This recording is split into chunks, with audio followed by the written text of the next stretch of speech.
Assalamualaikum. Selamat berjumpa kembali di channel ini, tentunya selalu hadir untuk memberikan informasi-informasi yang bermanfaat.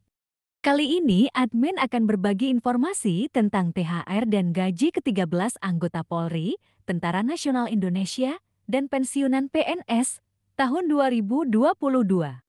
Seperti biasa, sebelum menyimak informasi yang akan admin bagikan, untuk subscribe, like, share, dan aktifkan loncengnya supaya tidak tertinggal ketika ada informasi terbaru.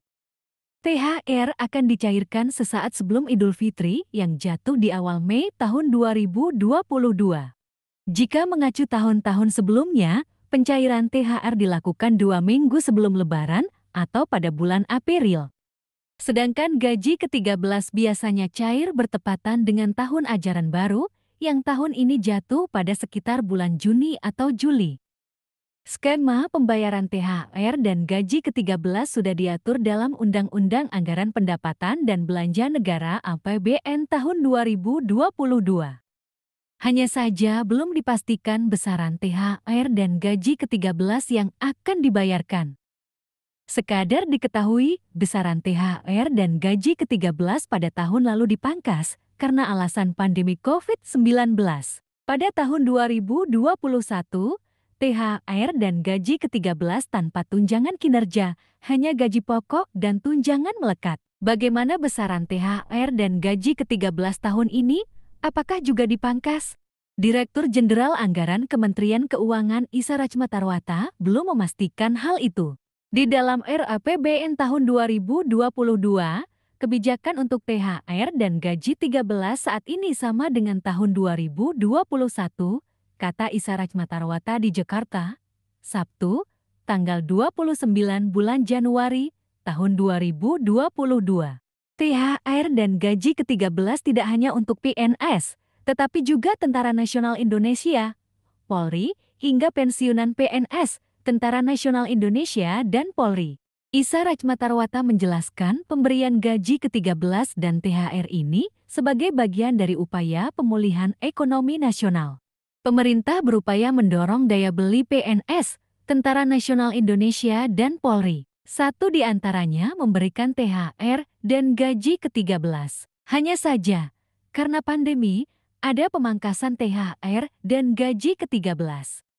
Dari pemangkasan tunjangan kinerja yang ada di THR dan gaji ke-13, pemerintah bisa menghemat anggaran hingga 15 triliun rupiah. Ini digunakan untuk menambah belanja untuk penanganan dampak pandemi COVID-19. Lanjutnya, bahkan program-program yang tidak prioritas masih akan tetap ditunda.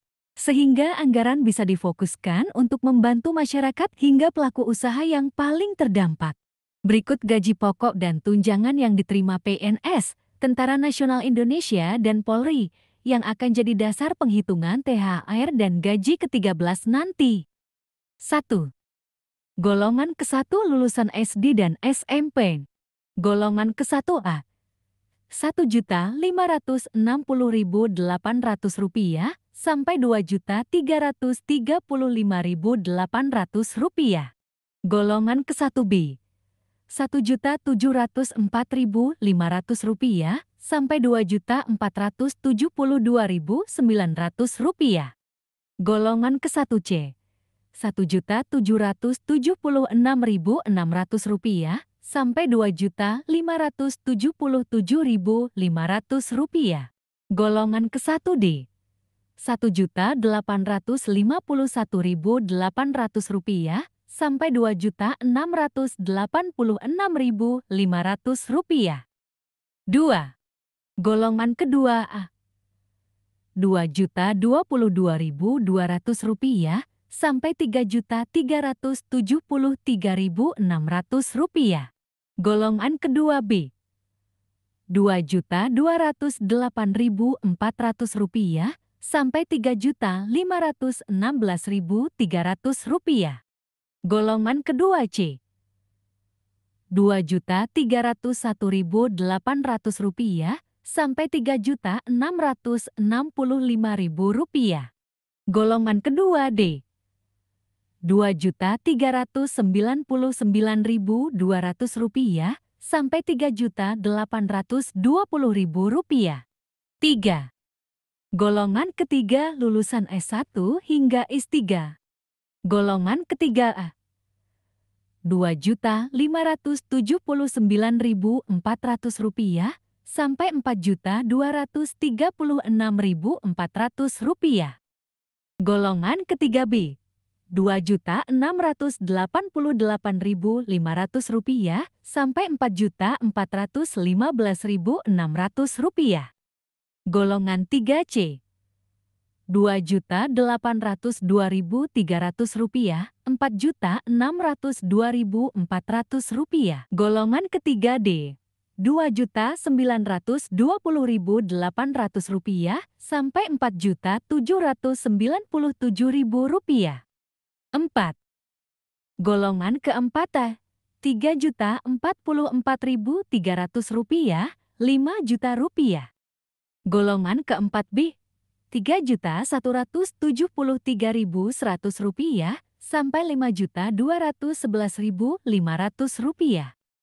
Golongan 4C, Rp3.307.300, Rp5.431.900. Golongan 4D, Rp3.447.200 sampai Rp5.661.700. Golongan keempat E, Rp3.593.100 sampai Rp5.901.200. Itulah rincian besaran THR dan gaji ke-13 tahun 2022 yang dirangkum dari berbagai sumber. Semoga bermanfaat. Sebelum diakhiri, mohon dukungan channel ini dengan cara subscribe, like, share, komen, dan bunyikan tombol loncengnya supaya tidak tertinggal informasi jika ada video terbaru. Sampai jumpa di video berikutnya. Wassalamualaikum warahmatullahi wabarakatuh.